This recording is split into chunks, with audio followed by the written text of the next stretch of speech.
네? 저희 엄마가 이러시는 거 있죠? 어떻게?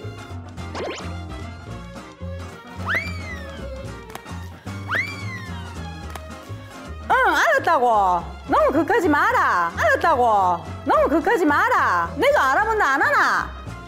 내 딸이 그 유명한 관리지갑사무소 그 있잖아. 국민지갑관리사무소 그거 다닌다고. 그 8학년이 돼도 보험 들어놓는 거 맞지? 의료비가 그 만만치 않다 아이가. 맞나? 이러시는 거 와, 있죠. 만만치 않네. 와. 먹고 살기가 이렇게 힘듭니다, 그래, 소장님. 힘드네. 네. 7080 세대분들에게 가장 중요한 그 금융 준비라면 의료비가 있을 수가 있습니다. 맞습니다. 국가에서는 노인 복지를 위해서 노인성 질환을 앓고 있는 분들에게는 경제적인 부담 능력에 따라서 국가 또는 지방자치단체로부터 노인성 질환의 예방교육, 조기 발견 및 치료 등에 관련한 비용의 전부 또는 일부를 지원받을 수 있도록 하고 있습니다. 좀 미리미리 알아보셔서 적절하게 지원받으시면 좋을 것 같아요. 미국의 유명한 야구 선수 중에 요기 베라라는 선수가 있는데 알죠. 요기 베라, 요기 베라. 요기 베라. 근데 그 선수가 끝날 때까지 끝난 게 아니다라고 얘기했습니다. 유명한 말이죠. 네, 그러니까 우리가 너무 늦었다라고 생각하지 마시고요. 의료비에 대한 준비도 나이가 먹었으니까 이제 뭐 어떻게 하겠느냐라고 생각하실 때가 아니다라는 거죠. 늦었다고 생각하지 마시고 끝까지 관리하고 노력해라. 맞습니다. 럭키비키한 원형적 사고, 중꺾마의 의지로 자산관리, 금융관리를 계속하시면 좋겠습니다. 자, 그럼 오늘도 7080 세대의 금융고민, 자산관리, 물 셀 틈 없이 해결해 보겠습니다.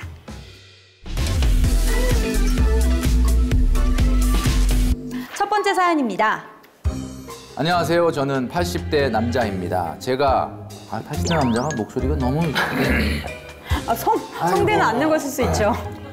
아이고, 안녕하세요. 저는 80대 남자입니다. 제가 급격히 건강이 안 좋아져서 아이고, 재산을 정리하려고 합니다. 아이고. 자산은 많지가 않습니다만 증여가 나은지 상속이 나은지 물어보고 싶습니다. 저희 부부가 20년 동안 지내고 있는 다세대 주택, 공시지가 3억 1천만 원, 밭 공시지가 2천만 원, 네. 현금 1억 6천만 원. 오, 현금 많으시네요. 자식들은 각자 잘 지내고 있습니다만 5억이라서 증여가 나온 건가요? 아니면 주택은 증여세가 없지만 취득세가 있다고 하는데 얼마가 나오나요? 주택을 상속하면 세금이 얼마나 나오나요?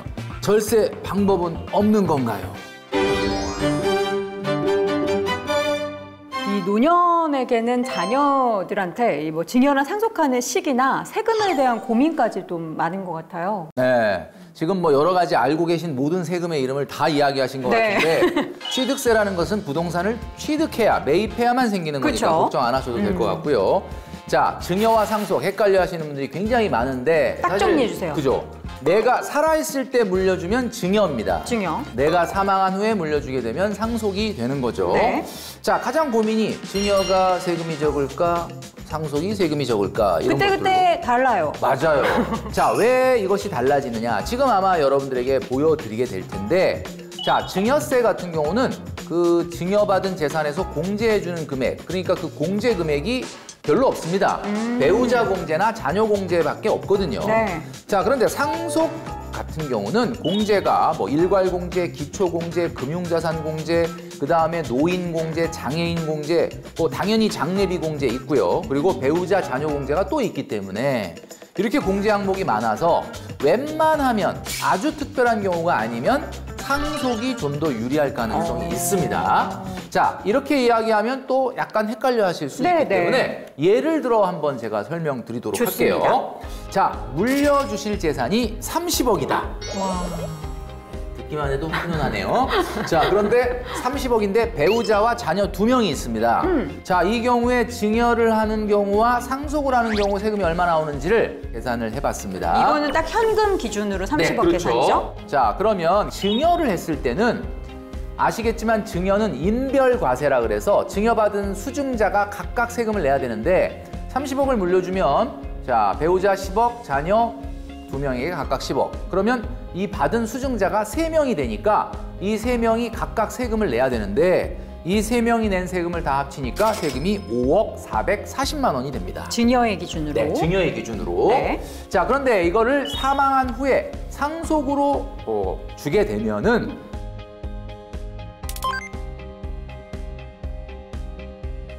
케이스에 따라 다르지만 상속이 더 세금이 많이 나오는 경우도 있습니다.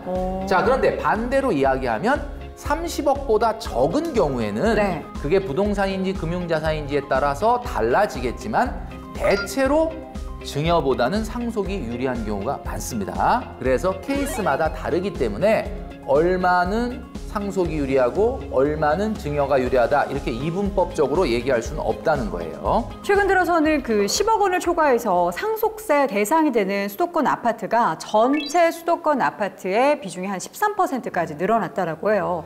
그리고 수도권에서 상속세 부담 강구는 2040년까지 되면은 전체 60%, 그러니까 대부분 절반 이상이 상속세 부담을 하게 되는 거죠. 이분 같은 경우에는 이제 모친이 생존한 상태에서 부친이 사망한 경우에 상속 공제액은 최소 10억 정도로 예상이 되는데 이 때문에 상속 재산이 10억 이하인 경우 부모 중에 한 분이 돌아가신 경우에는 상속세가 발생하지 않게 되는 거죠. 세금의 경우에는 사실 꽤 많이 복잡하고 또 변화하기도 하고요. 상속과 또 증여의 대상이 부동산이냐 금융자산이냐에 따라서 다르기 때문에 꼼꼼하게 꼭 확인해 보세요. 네, 이처럼 상속세나 증여세 같은 경우는 상황에 따라서 달라지는 요건들이 굉장히 많기 때문에 네. 전문가의 상담을 통해서 정확하게 결정하시는 것이 좋겠습니다.